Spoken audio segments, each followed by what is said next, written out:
Igreja em movimento. A palavra, Verbo Divino encarnado. Homilia dominical, quarto domingo do tempo da Quaresma. A conversão à luz da parábola do Filho Pródigo.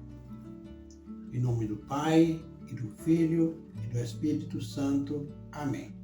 Amados irmãos e irmãs, sou o Diácono Pedrinho, da Arquidiocese de Montes Claros, Minas Gerais. Este espaço em nosso canal, Igreja em Movimento, é dedicado à homilia dominical.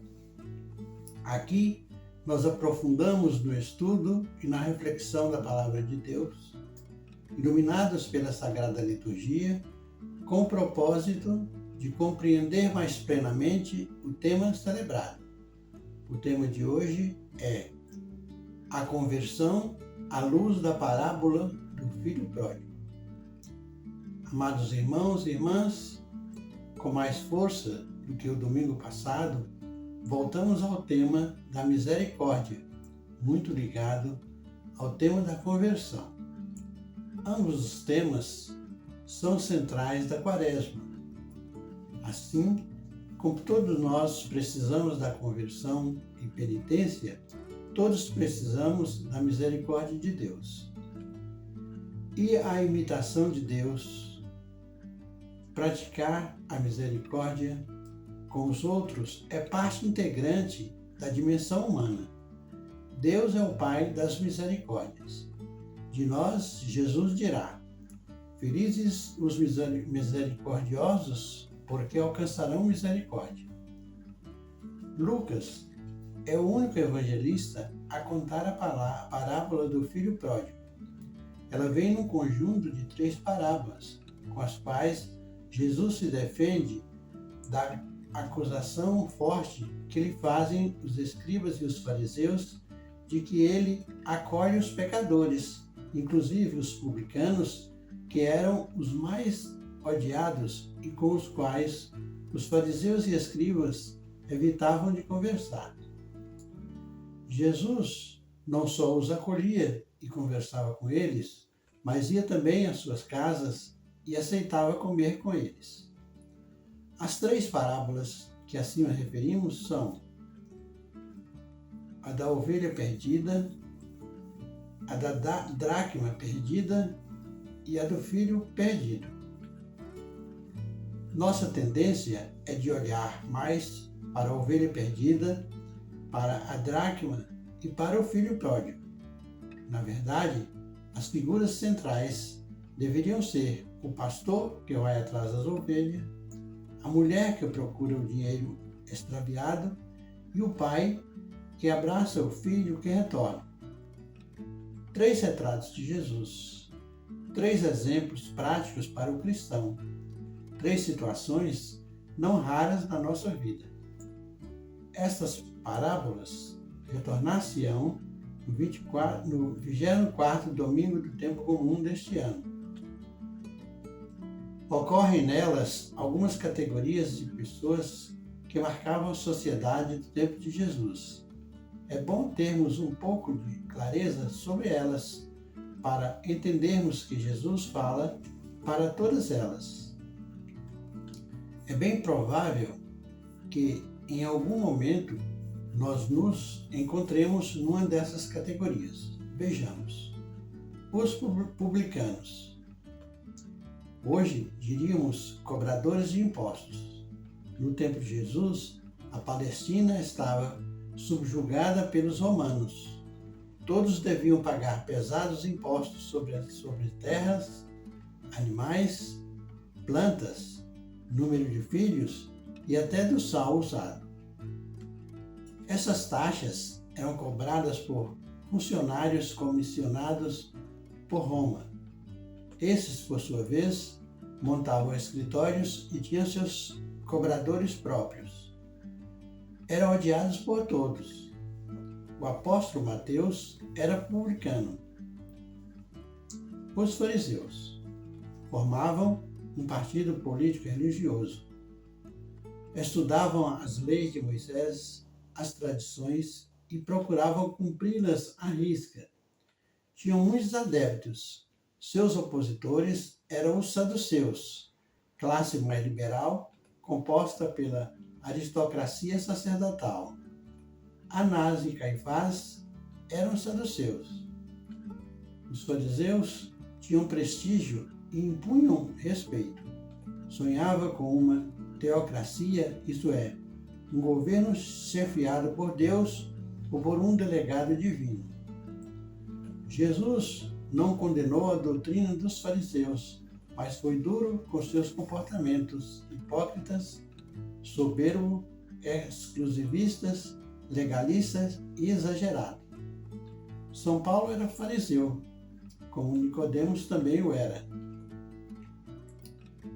Os escribas, também chamados de doutores da lei, ou leges perito, esses eram os entendidos das leis, eram os advogados da época, tanto em questões civis quanto religiosas. Seu título de honra era rabi.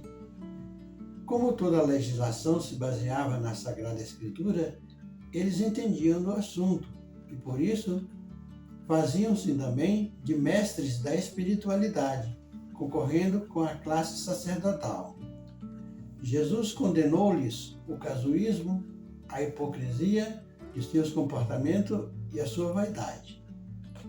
Os pecadores, uma classe bastante numerosa, eram os que tinham um comportamento fora da lei ou tinham uma profissão considerada indigna, como a de curtidor de couros, condutor de bestas de carga, vendedor ambulante, jogador de dados, pescadores ou portador de alguma deficiência física visível.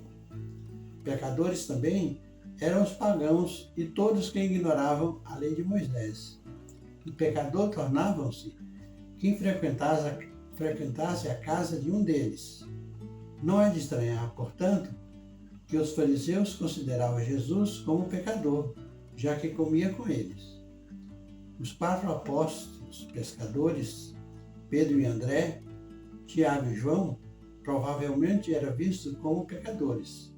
A eles soma-se certamente o publicano Mateus. Assim como a parábola do filho pródigo nos apresentou uma diversidade de classe social no tempo de Jesus, também ela nos apresenta a figura de 3 protagonistas, o pai e 2 filhos, onde assim resumimos. Na síntese dos eventos, volta sempre a figura do pai, ele que tem a consciência ampla da família, dos filhos, dos bens e sabe que dentro do lar cada um é diferente, não gosta de muitas coisas que ali acontecem, mas, em função da liberdade, permite. O pai ama os 2 filhos. O erro de um dos 2 não corta o amor para com o outro, mas o deixa perplexo, aguardando o retorno. A consciência do irmão mais velho é a lei. Do irmão mais novo, a liberdade, e do pai é o perdão. Se perguntássemos por que neste tempo quaresmal a liturgia prioriza esses temas, conversão, pecado, penitência, reconciliação e misericórdia, responderíamos: a Quaresma é um tempo privilegiado para vivermos a reconciliação e experimentarmos a misericórdia de Deus.